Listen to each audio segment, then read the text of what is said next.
داعی کا اجر اللہ نے اپنے ذمے لیا ہے. نوح علیہ السلام نے اپنی قوم سے کہا ما اسألکم علیہ من اجر, میں تم سے اجر کا مطالبہ نہیں کرتا. سوال پیدا ہوتا ہے پھر کیا, ان اجری الا علی اللہ, میرا اجر کس کے ذمے ہے؟ اللہ کا. داعی کو اللہ بہت دیتا ہے.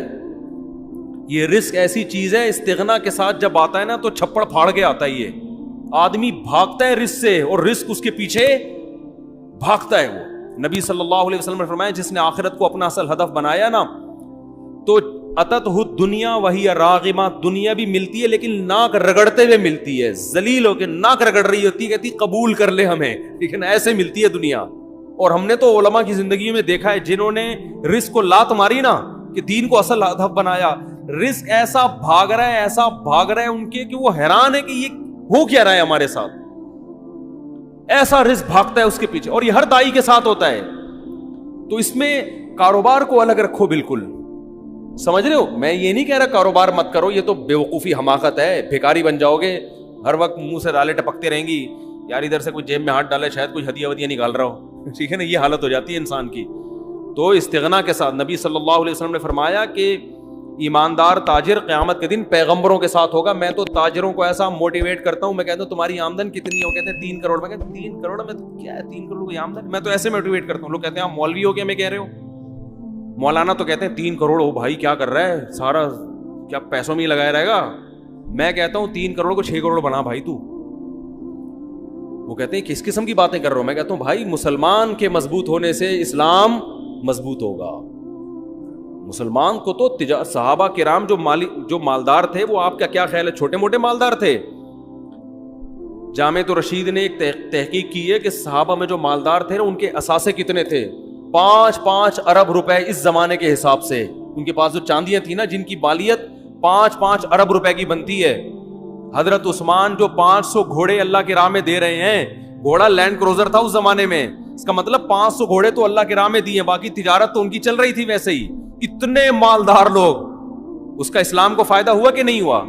تو اسلام تو تجارت سکھاتا ہے, اس لیے کہ تجارت میں پیسہ بہت ہے. اللہ نے پیسے کو اپنا فضل کہا ہے کہ جمعے کی نماز جب ہو جائے تو وابتغوا من فضل اللہ, پھر اللہ کے فضل کو تلاش کرو. جاؤ سمندر کو مسخر کیا لتبتغوا من فضلہ, تاکہ تم اللہ کے فضل کو تلاش کرو. سمندر میں روزی تلاش کرو, کنٹینر آئے تمہارے, ایکسپورٹ ہو امپورٹ ہو. یہ جو سمندر میں اللہ کہتا ہے نا کہ میں نے مال رکھا ہے, رزق رکھا ہے, اس سے مراد ہے بزنس, کیونکہ سمندری تجارت سے انویسٹمنٹ سمندری تجارت میں کم ہوتی ہے, ارننگ زیادہ ہوتی ہے. تو اللہ کہہ رہے ہیں میں نے سمندر کو مسخر کیا, تمہارے فرما بردار بنا دیا, تاکہ وسخر وہ کیا ہے وَلَهُ الْجَوَارِ الْمُنْشَآتُ فِي الْبَحْرِ كَالْأَعْلَامِ, پہاڑوں جیسے جہاز سمندر میں چلیں گے. کیوں؟ رزق تلاش کرنے کے لیے. تو یہ رزق کیسے تلاش ہو رہا ہے؟ کنٹینر میں مال جائے گا بھی اور کنٹینر میں مال آئے گا بھی. تمہارے کنٹینروں نے, یہ تو سمندر اللہ نے ہمارے لیے بنایا ہے, اور آپ یہاں گولے گنڈے کی دکان کھول کے بیٹھے ہوئے ہو کہ جب گولے گنڈے سے میرا گزارا ہو رہا ہے تو مجھے کنٹینر کی کیا ضرورت ہے؟ دیکھو گزارا کے لیے تو 2 وقت کی روٹی کافی ہے, شکر ادا کرنے کے لیے تو یہ ہے کہ جس کو 2 وقت کی روٹی بھی مل رہی ہے, ناشکری اس کے لیے جائز نہیں ہے. جب بھی وہ ملے بولے بھائی اللہ کا دیا میرے پاس بہت کچھ ہے, لیکن کمائے قوم کے لیے, مذہب کے لیے, اسلام کے لیے, اللہ کے لیے, کہ اوپر والا ہاتھ نیچے والے ہاتھ سے بہتر ہوتا ہے. جب آپ کے پاس دولت آئے گی جائز طریقے سے, حلال طریقے سے, آپ خرچ کرنے والے بنو گے, سر اٹھا کے جیو گے.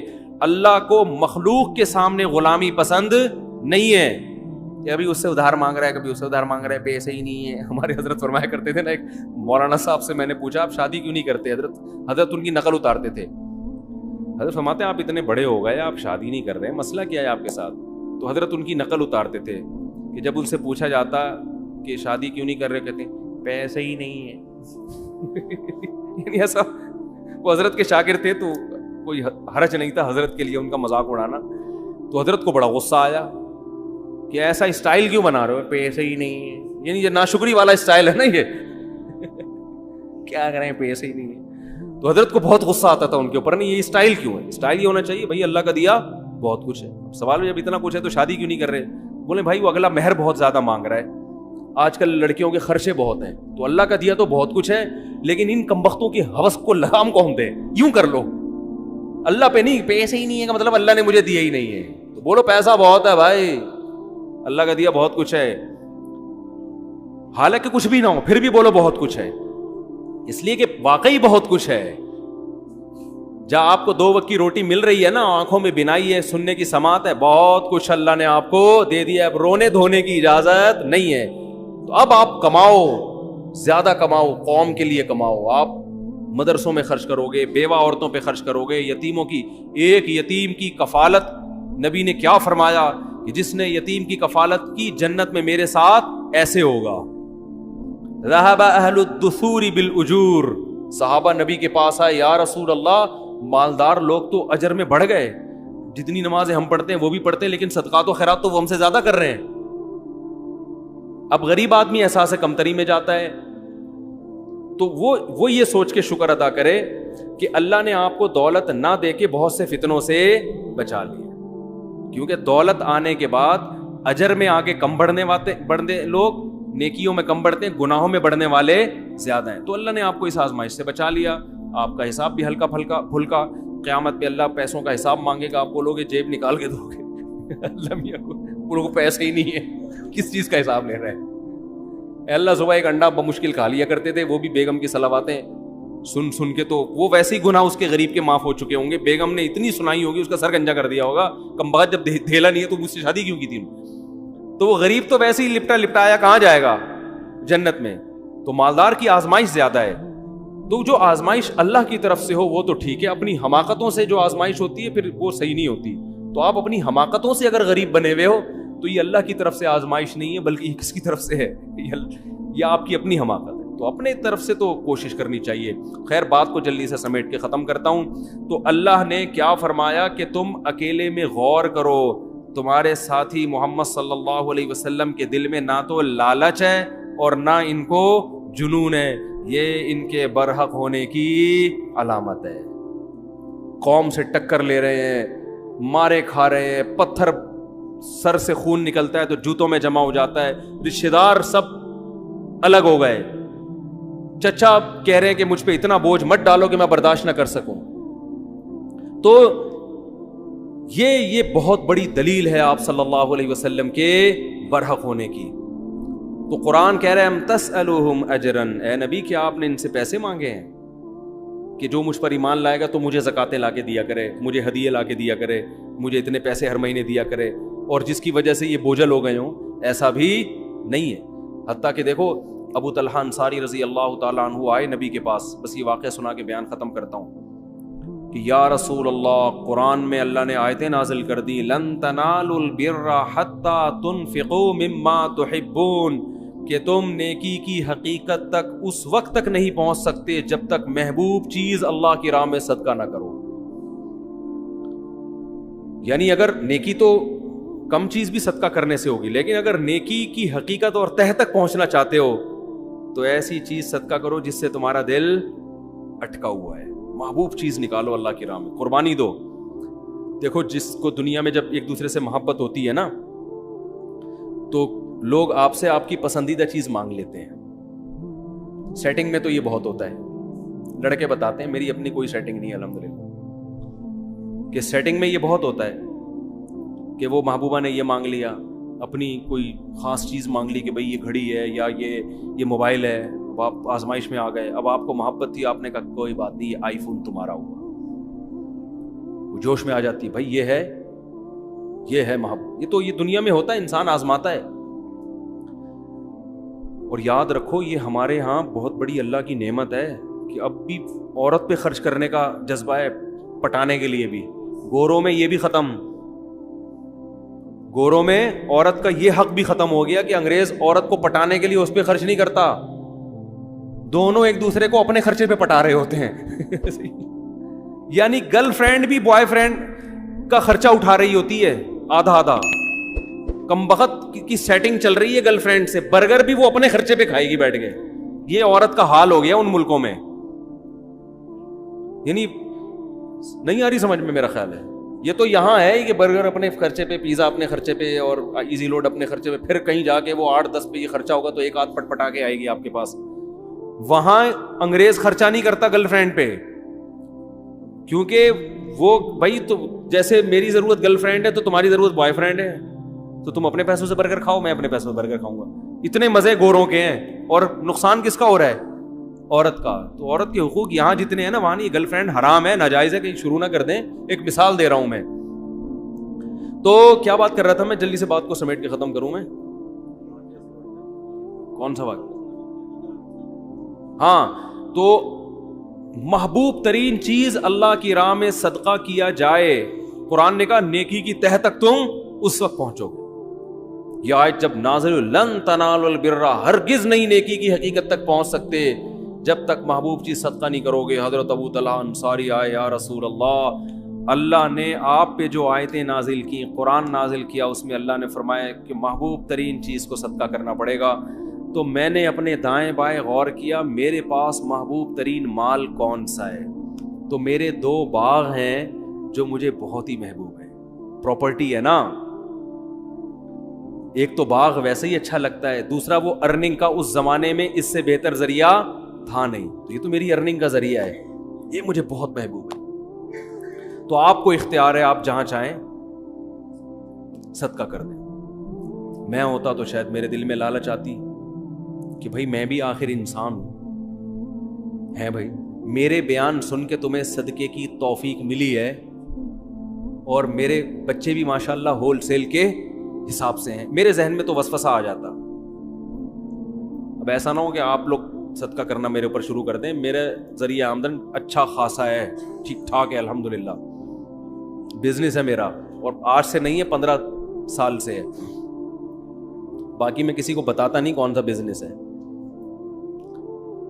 یہ ہوائی بزنس ہی پراپر بزنس ہے, سمجھے؟ تو بتاتا کیوں نہیں, اس لیے کہ یہ ممبر, یہ جگہ نہیں ہے. کبھی چھاؤں میں آئے تو بات کریں گے. پھر وہ لیکن اب بتاؤں گا تو بولیں گے چورن بیچ رہا ہے اپنا, تو میں نہیں بتاؤں گا, میں نہیں بتاؤں گا, یہ نا. تو یہ ضمناً میں نے اس لیے بتا دیا کہ آپ کہیں گے یہ کیا ہو رہا ہے یہ. تو کیا کہہ رہا تھا یار, ایک تو کھوپڑی بہت عجیب سی ہوگی. ہاں, حضرت ابو طلحہ انصاری آئے, تو میں اگر ہوتا تو میرے دل میں لالچ آتی کہ یار میرا بیان سن کے آپ کی سخاوت جوش میں آئی ہے, تو کس کو دے دو, مجھے دے دو. اور یہ تو زکوٰۃ بھی نہیں ہے نا جو سید پہ حرام ہو, تو یہ تو آپ پہ صلی اللہ علیہ وسلم پہ حرام بھی نہیں تھا. اور آپ صلی اللہ علیہ وسلم اتنے مسکین کہ گھر میں 40 دن چولہا نہیں جلتا, آگ جلنے کی نوبت ہی نہیں آتی, صرف کھجور پہ گزارا ہوتا, وہ بھی کبھی مل گئی کبھی نہیں ملی. تو سب سے زیادہ مسکین کون تھے؟ آپ صلی اللہ علیہ وسلم, اور 9 بیویاں. لیکن آپ صلی اللہ علیہ وسلم نے فرمایا اپنے چچا زاد بھائیوں کو دے دو. کیوں؟ قرآن رشتہ داری جوڑنے کا بہت زیادہ حکم دیتا ہے نا. تو آپ صلی اللہ علیہ وسلم کو معلوم تھا ان کے چچا زاد بھائیوں کی مالی حالت اچھی نہیں ہے, اور ان کے ریلیٹیو بھی ہیں, رشتہ دار بھی ہیں. پہلے آپ نے فرمایا بخن ذاک مال رابع, فرمایا واہ واہ واہ, یہ تو بہت قیمتی مال ہے. اپریشیٹ کیا کہ یہ تو بڑا جذبہ ہے تمہارا, اتنا قیمتی مال صدقہ کر رہے ہو, واہ واہ واہ واہ. پھر فرمایا اپنے چچا زاد بھائیوں کو دے دو جا کے. کیوں؟ اس میں کیا ہوگا؟ صدقے کا ثواب بھی ملے گا اور رشتہ داری مضبوط ہوگی. صدقے کا ثواب بھی ملے گا اور رشتہ داری مضبوط ہوگی. کتنا بڑا ظرف ہے. آج جاہل پیروں کو میں یہ ہمت دیکھی آپ نے, کہیں گے ڈبہ اس میں ڈال دو, ٹھیک ہے نا, کلی اختیارات کے ساتھ. جب میں چاہوں میں کھاؤں, جب چاہوں میں صدقہ کروں, یہ کلی اختیارات مجھے سمجھ میں نہیں آتے. بعض لوگ پیسے لا کے پکڑاتے ہیں, مفتی صاحب آپ کو مکمل اختیارات ہیں, چاہے خود کھا لیں چاہے صدقہ کریں. میں کہتا ہوں مجھے آزمائش میں مت ڈالو, یہ بہت بڑی آزمائش میں ڈال رہے ہو آپ. بھائی مجھے ہدیہ دینا تو بولو آپ کے ہیں, وہ تو پھر مجھے خود ہی اختیارات ہوں گے. کیونکہ انسان ایسے موقع پہ اتنی مصیبت میں پڑ جاتا ہے کہ آپ نے کوئی رقم دی, بولا آپ چاہو تو آپ استعمال کرو, چاہو تو صدقہ کر دو. اب آدمی کہتا ہے پتہ نہیں یار ایک مصیبت میں ڈال دی ایک بندے نے, یہ کیا. وہ تو ویسے بھی آپ سیدھے سے بولو بھائی صدقہ کر دو اس کو, یہ آپ کے نہیں ہے, یہ صدقہ کرنے کے لیے ہیں. تو یہ گول مول باتیں نہیں کرنی چاہیے ان معاملات میں کبھی بھی. پیسوں کے معاملے میں آدمی کیا ہو, ایک نمبر ہو, تو نبی صلی اللہ علیہ وسلم نے فرمایا کس کو دے دو؟ ابن الاعمام، اپنے چچا زاد بھائیوں کو دے دو۔ کیسا ظرف ہے! دیکھو ہمیں بھی نبی سے یہ چیزیں سیکھنی چاہیے۔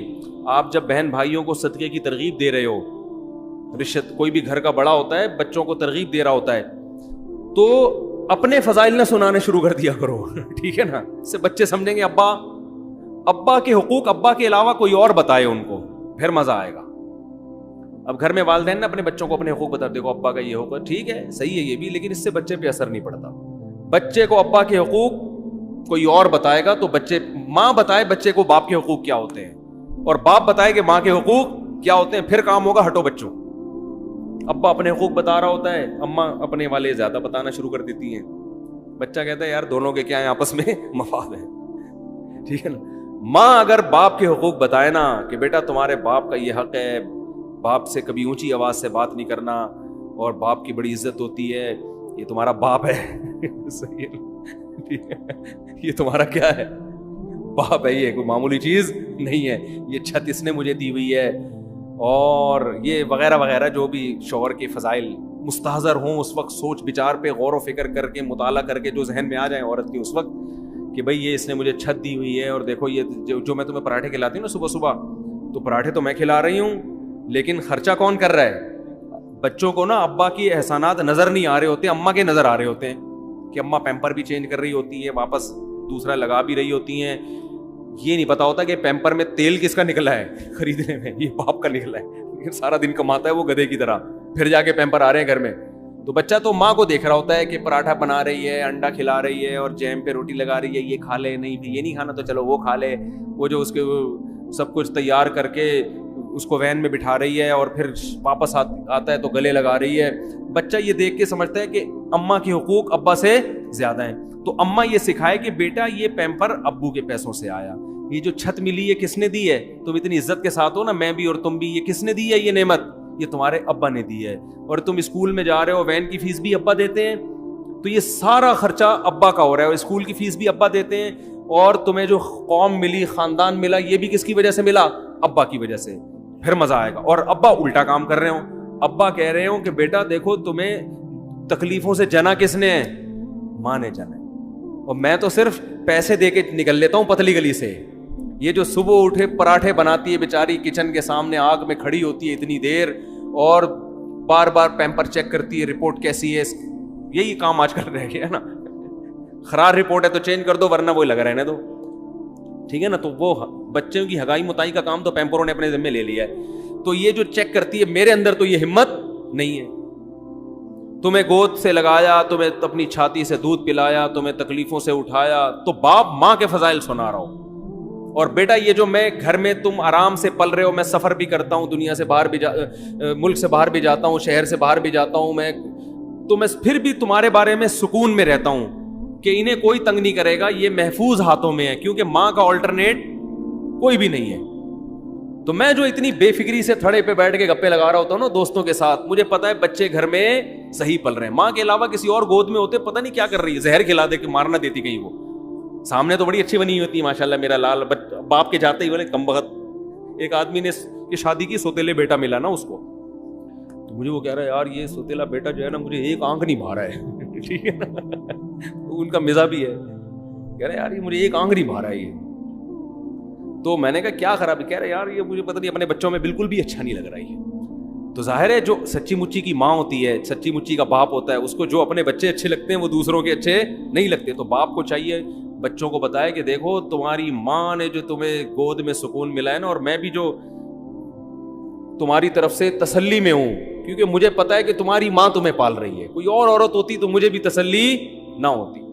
تو دونوں ایک دوسرے کے فضائل سنائیں گے تو کام چلے گا، وہ ادھر اپنی طرف گھسیٹ رہا ہے، وہ ادھر اپنی طرف، کہ ماں کی باتوں میں نہیں آنا، بتا دوں میں یہ تو میں اس کی باتوں میں آ گیا تھا تو شادی ہو گئی میری اس سے، اب تم نہیں آنا، تمہاری ماں الٹی باتیں بتائے گی بیٹا تمہیں، اور ماں یہ کہہ رہی ہوتی ہے دیکھو تمہارے ابا نے تو مجھے کبھی سکون دیا نہیں ہے، اس کی باتوں میں مت آنا۔ تو اس سے بچہ کسی کا بھی نہیں بنتا، یہ بتا دوں، نہ باپ کا رہتا ہے نہ ماں کا رہتا ہے۔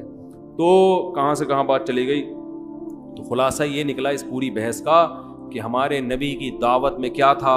اخلاص، اور یہ جب تک لوگوں کی جیب پہ لالچ ہوگی نا، نظر ہوگی، یہ چیز پیدا نہیں ہوگی. گھما پھرا کے لے آؤ گے کہیں نہ کہیں سے چورن چٹنی کی طرف، ٹھیک ہے نا. ایک دم مایوس کر دو لوگوں سے اپنے آپ، ایک دم کیا کر دو، مایوس، کہ بھائی کوئی کروڑ پتی بھی ہے تو میری بلا سے، میرے لیے نہیں ہے وہ، میں وہی ہے جو میری جیب میں ہے. میں نے ایک بیان کیا تھا، وہ بڑا اچھا کلپ چلا ہے، بہت میں نے خود بھی سنا تو بڑا اچھا لگا، مجھے مزہ آیا، کہ آپ کے سامنے لوگ اپنی دولت بتاتے ہوئے ڈرے نہیں، اپنے آپ کو ایسا بناؤ. کوئی آ کے آپ کو کہتا ہے نا میری کروڑوں روپے کی آمدن ہے، ڈرتا ہے، بتاتا نہیں ہے، اس کو پتا ہے قرضہ مانگے، کل اس کے پہ حالات آئیں گے، مجھے اسے فون کرے گا پیسے چاہیے. تو اپنے آپ کو ایسا بنا دو کہ لوگ آپ کے سامنے آ کے اپنے دل کی بات رکھیں کہ میری اصل ایکچوئل آمدن اتنی ہے، اور اس کو یہ امید ہو کہ میرے بتانے سے ان کی صحت پہ کوئی فرق نہیں پڑے گا. ایسا نہیں ہوگا کہ حالات آئے تو مجھے فون کریں. میں بہت نالائق ہوں، لیکن اللہ کا فضل ہے، بڑے بڑے تاجر مجھے اپنی آمدن بتاتے ہوئے جھجکتے نہیں ہیں. ان کو پتا ہے مولوی صاحب کبھی فون کر کے چندہ نہیں مانگے. ہاں کوئی بہت کسی سے قریبی تعلق ہو تو وہ تو انسان مانگ سکتا ہے اس سے، اور یہ اس کی علامت ہے کہ مانگتے ہوئے آپ کو اگر عزت ہے اور شرم نہیں آ رہی عزت بھی ہو بجائے تو یہ بے تکلفی کی علامت ہے. جیسے دوست جاتے ہیں نا کہ یار ذرا نہاری کے پیسے تو دے یار، تو بے تکلفی تو ایک اس کا تو اصول ہی الگ ہے نا. کسی سے اتنی گہری دوستی ہو، بے تکلفی ہو، اس سے مانگنے میں تو کوئی حرج نہیں ہے، کیونکہ وہ بھی مانگ لے گا آپ سے، آپ بھی مانگ لو گے اس سے، یا ویسے ہی اس سے تعلق اتنا ہے اور آپ کو بھی پتا ہے منع بھی کر دے گا، تو وہ تو ریلیٹو اپنے خاص ہوتے ہیں، وہ انسان کو پتا چل جاتا ہے. لیکن نارمل ایسا نہیں ہونا چاہیے. کوئی بھی آ کے جتنی بھی آمدن ہے بھائی آپ کی بلا سے، اپنے آپ کو ایسا بناؤ اس سے رزق تھوڑا دیر سے ملے گا لیکن ملے گا چھپڑ پھاڑ کے. اور جو لالچ ہے نا، ادھر سے نکال لوں، ادھر سے لے لوں، ادھر سے لے لوں، اس سے فوری طور پہ تو کچھ مل جاتا ہے لیکن ہمیشہ کے لیے انسان محروم ہو جاتا ہے. لوگ سمجھ جاتے ہیں کہ یہ لالچی آدمی ہے، اس سے چھپاؤ، بھاگو، پھر قرضہ مانگو، فون نہیں اٹھاؤ اس کا. سمجھتے ہو گے نہیں سمجھتے؟ خدا کی قسم سر اٹھا کے عزت کے ساتھ جینے میں جو مزہ ہے نا، ایسا خاندانی مزہ ہے جو کباب پراٹھوں میں وہ مزہ نہیں ہے. ایک واقعہ سنا دوں تاکہ بیان کمپلیٹ ہو جائے. ہمارے حضرت ایک واقعہ بہت سنایا کرتے تھے، ہمیں بڑا اچھا لگتا تھا یہ واقعہ. پرانے وقتوں کی بات ہے، جب بادشاہی حکومت ہوا کرتی تھی، تو ہندوستان سے جو ہے نا کوئی شخص چلا گیا کسی عرب کنٹری میں. اس وقت سعودی عرب نہیں تھا، عرب ارض حجاز کہا جاتا تھا. عرب لوگ بڑے سخی ہوتے ہیں. تو یہ چلا گیا بے یار و مددگار، تو وہاں کسی شہزادے نے اس کا بڑا اکرام کیا کہ بھئی ہندوستان سے آیا ہے، مسافر ہے، تو بڑا اکرام کیا اس کا. اس کو بڑی خوشی ہوئی، یار ایک عرب شہزادہ میرا اکرام کر رہا ہے. تو اس نے کہا کہ کبھی ہندوستان آؤ اور تمہیں کچھ ضرورت ہو تو میرے گھر پہ آنا. شہزادے نے کہا مجھے کیا ضرورت، میں شہزادہ آدمی، میں تو فقیر غریب آدمی ہے، تو میں نے تیری مدد کر لی، ویسے ہی مجھے کوئی تجھ سے مدد نہیں. وہ فقیر تھا بیچارہ، غریب تھا نا. تو پھر بھی اس فقیر نے کہہ دیا کہ یار حالات کا کچھ پتہ نہیں ہوتا، کبھی آنا ہو تو یہ میرے ایڈریس سے آ جانا. تم شہزادے ہو لیکن جو ہے کبھی کبھی ضرورت پڑ جائے. اللہ کی قدرت کی بغاوت ہوئی، اس حکومت کا خاتمہ، اور ظاہر ہے پھر تو شہزادے قتل ہوتے ہیں. تو یہ بھاگا، اب وہ عرب کی زمین چھوڑ کے بھاگا. تو اس کو خیال آیا کہ میرا ایک ہندوستان میں دوست تھا، تو اس نے یہ مجھے ایڈریس دیا تھا. اچھا، اس شہزادے نے اس کو کہا تھا کہ ہم شہزادے لوگ ہیں، ہم کسی کے سامنے ہاتھ نہیں پھیلاتے، ہمارا اسٹائل ہی یہی ہے. شہزادے، ہم شہزادے لوگ ہیں، ہاتھ نہیں پھیلاتے ہم کسی کے سامنے، چاہے کتنی ضرورت ہو. اب اس کو پڑ گئی ضرورت. اس نے کہا یار اس نے بڑے واسطے دیے تھے کہ میرے پاس ضرور آنا، بڑی خوشی ہوگی، تو چلو یار چلتے ہیں. یہ سمجھا بے تکلف دوست ہے. جب اس کے در پہ گیا، پہلے تو اس نے پہچاننے سے انکار کر دیا. اس نے بتایا میں وہ شہزادہ ہوں. ویلکم، آئیے آئیے بیٹھیے. آئیے، کیسے آنا ہوا؟ یار حالات نے تختہ پلٹا اور مجھے ضرورت پڑ گئی، آج میں تمہارے در پہ آ گیا. تو اس ہندوستانی نے فارسی کا ایک شعر پڑھا. اس شعر کا مفہوم یہ ہے کہ حاجت اور ضرورت بڑے بڑے شیروں کو پتہ نہیں گیدڑ بنا دیتی ہے یا لومڑی بنا دیتی ہے. بڑے بڑے شیروں کو کیا کر دیتی ہے؟ گیدڑ یا فقیر بنا دیتی ہے. کچھ ایسا اس نے شعر پڑھا جس میں توہین کا تھوڑا سا عنصر تھا کہ دیکھو تو اتنا بڑا شہزادہ تھا، لیکن ضرورت جب پڑتی ہے نا، بھوک لگتی ہے، تو بڑے بڑے شہزادے بھی کیا بن جاتے ہیں؟ فقیر. یہ بڑا نالائق تھا. اس نے یہ ایسے موقع پہ کہنے کا تھا نہیں شعر. یہ تھا تو خون میں تو شہزادہ تھا نا، بلڈ تو وہی تھا.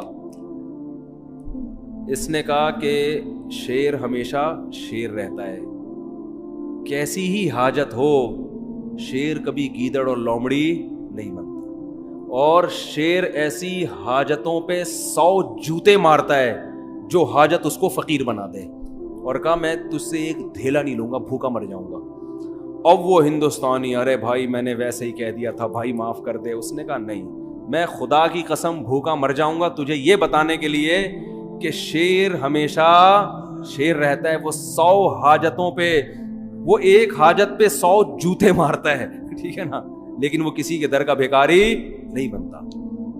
تو ہمارے حضرت یہ شعر پڑھتے تھے، فارسی کا شعر ہے تو نہ ہماری سمجھ میں آتا تھا نہ آپ کی آئے گا، تو اردو میں مفہوم سمجھ میں آتا تھا کہ ہم 100 جوتے مارتے ہیں۔ تو حضرت فرماتے تھے کہ وہ شہزادہ فقیر تو بن گیا مگر اسٹائل کون سا تھا؟ شہزادوں والا۔ تو یہ شہزادہ بننا ہر ایک کے اختیار میں ہے۔ بات آ رہی ہے سمجھ میں؟ ایک شہزادہ وہ ہوتا ہے جو حکومت ملتی ہے اور بڑا پیسہ مل جاتا ہے، یہ ہر ایک کے اختیار میں نہیں ہے، کوشش ہے بنتا نہیں ہے، لیکن یہ شہزادگی جو ہے نا کہ اسٹائل کیسا ہو، شہزادوں والا، سر اٹھا کے جیتا ہو، یہ رکشے والے بھی کر سکتے ہیں، ٹماٹر والے بھی کر سکتے ہیں۔ بھائی ہم حاجتوں پہ 100 کوڑے لگاتے ہیں، کسی کے سامنے زبان ٹیڑھی، ایسے رہو۔ دیکھو یہ ہمارے جو بڑے بڑے حکومتی اہلکار ہیں نا، ارب پتی ہیں کہ نہیں ہیں، پھر بھی بہت سے ان میں بھیکاری ہے یا نہیں ہے؟ کیا عزت ہے یار ان کی، وہ ادھر سے 5 ارب کھا گیا، ادھر سے اتنے روپے کھا گیا، ادھر سے اتنے کھا گیا، ادھر اتنے کیس چل رہے ہیں، عدالت میں جا رہا ہے، کبھی بھاگ رہا ہے وہاں سے، کبھی اندر ہو رہا ہے، کبھی باہر آ رہا ہے، لوگ صبح و شام لعنت، اتنا پیسہ ہو کے بھی صبح و شام لعنتیں پڑ رہی ہیں۔ اسٹیل مل کھا گیا، ایک PIA کھا گیا، ایک یہ کھا گیا، ایک ریلوے کو کھا گیا۔ کیا عزت ہے ان لوگوں کی، بھیکاری ہے یہ۔ اس سے وہ موچی اچھا ہے جو جوتے گانٹھ رہے لوگوں کے اور کسی کے سامنے ہاتھ نہیں پھیلا۔ اللہ کی نظر میں یہ شہزادہ ہے۔ تو یاد رکھو کسی کے سامنے ہاتھ پھیلانا یہ معمولی بات نہیں ہے، یہ اپنی عزت کا جنازہ نکالنا ہے۔ اللہ سے دعا مانگا کرو اللہ کسی آزمائش میں نہ لے کر آئے، اللہ اتنا دے کہ ہمیں ضرورت نہ پڑے، لیکن یہ بھی دعا مانگو اے اللہ اگر کبھی خدا نہ خواستہ آزمائش مقدر ہے تو ہمیں کسی کے سامنے ہاتھ پھیلانے والا نہ بنا، ہاتھ نہ پھیلائے، سر اٹھا کے جیے، دھیلا نہ ہو، لیکن اسٹائل ایسا ہو جیسے آپ سے بڑا سیٹ دنیا میں کوئی ہے ہی نہیں۔ ہمارے حضرت بہت غریب تھے، 60 سال کی عمر تک، فرماتے ہیں کہ میرے پاس لاہور اپنے شیخ کی زیارت کے لیے ٹرین کا کرایہ نہیں ہوتا تھا، لیکن میں جیتا ایسے تھا لوگ قرضے مانگتے تھے مجھ سے آ کے، سمجھتے تو بہت بڑے سیٹ ہیں یہ، اور حضرت بھی دیتے نہیں تھے کیونکہ جس کو دیا واپس نہیں دیا اس نے۔ حضرت فرماتے تھے اس زمانے میں جو کسی کو قرضہ دے دے وہ احمق، اور جو لے کے واپس کر دے وہ اس سے بڑا بے وقوف۔ جو قرضہ دے دے وہ بھی بے وقوف، اور جو لے کے واپس کر دے وہ اس سے بڑا بے وقوف۔ اب اس کا ایک مطلب ہے، لوگ کہتے ہیں یہ قرضہ دینا تو واجب ہے، اس کو ڈبل بے وقوف کیوں کہہ دیا؟ ڈبل بے وقوف اس لیے کیا کہ اس کو پتا تھا میں نہیں دیتا تو کیا بگاڑ لیتا، پھر بھی دے دیا، بے وقوف ہے یا نہیں ہے؟ تو ایسا استغنا، تو انسان کسی کی جیب پہ نظر نہ رکھے۔ بھائی اپنا کھائیں گے، اپنا بھوکے مر جائیں گے تو کیا ہو گیا یار، مرتا ورتا کوئی نہیں ہے، اللہ ایسا کھلاتا ہے نا غیب سے، زبردستی لوگ ٹھوس ٹھوس کے جائیں گے آپ کے منہ میں۔ اب دیکھو ہم جب مولوی بننے کے لیے آئے تو ہمیں تو لوگ تانا دیتے تھے کھاؤ گے کہاں سے، اتنے تانے ملتے تھے، اتنے تانے، اب ٹھونس رہے ہیں مفتی صاحب گرل فش، دال چاول، مسالے والی بریانی، اور ہم جاتے بھی ہیں تو دھونے والے کھا کے، بھائی پیٹ ہے لالو کھیت تھوڑی ہے کہ اتنا گنجائش تھوڑی ہے اس میں، اللہ ٹھونستا ہے، کھلائے گا، برس پیچھے بھاگے گا آپ کے۔ تو بہت بڑی نعمت ہے، میں تو یہ باتیں کر رہا ہوں میرے اندر بھی وہ استغنا نہیں ہے، میں اس لیے باتیں کر رہا ہوں کہ میرے اندر پیدا ہو جائے۔ آپ سمجھے مفتی صاحب تو پتہ نہیں کتنے زبردست استغنا کے ساتھ جیتے ہوں گے، ہوئے ہم بھی باتیں کر رہے ہیں، باتیں کرنے پر گورنمنٹ کی طرف سے کوئی پابندی نہیں ہے، عمل بڑا مشکل کام ہے، تو میں بھی اس لیے کہہ رہا ہوں تاکہ میرا بھی استحضار ہو جائے۔ تو عزت کا، اور خاص طور پر دیندار آدمی، داڑھی والے، نمازی، ان کو تو بہت عزت نفس کا خیال کرنا چاہیے، بہت زیادہ خیال کرنا چاہیے عزت نفس کا، کہ عزت پہ آنچ نہ آئے۔ تو ہمارے نبی نے اتنی غربت میں گزارا کیا، ایک پیسے نہیں مانگے، صحابی صدقے کی ترغیب دے رہے ہیں تو کہہ رہے ہیں اپنے چچا زاد بھائیوں کو دے دو، ٹھیک ہے نا، تو ان کو کبھی جہاد میں خرچ کروا رہے ہیں، اپنی ذات کے لیے نہیں مانگ رہے، اپنی ذات کے لیے، اپنی بھوک بھی نہیں بتا رہے لوگوں کو جا کے کہ میرے حالت یہ ہے، یہ میری حالت۔ صحابہ نے غزوہ خندق میں آپ کے چہرے کو دیکھ کے اندازہ لگایا کہ آپ کتنی شدید بھوک میں ہیں، چہرے کو دیکھ کے اندازہ لگایا۔ تو اس ہمارے نبی تو بڑے مستغنی تھے بھائی، ہمیں بھی ایسی زندگی گزارنی چاہیے۔ اللہ تعالیٰ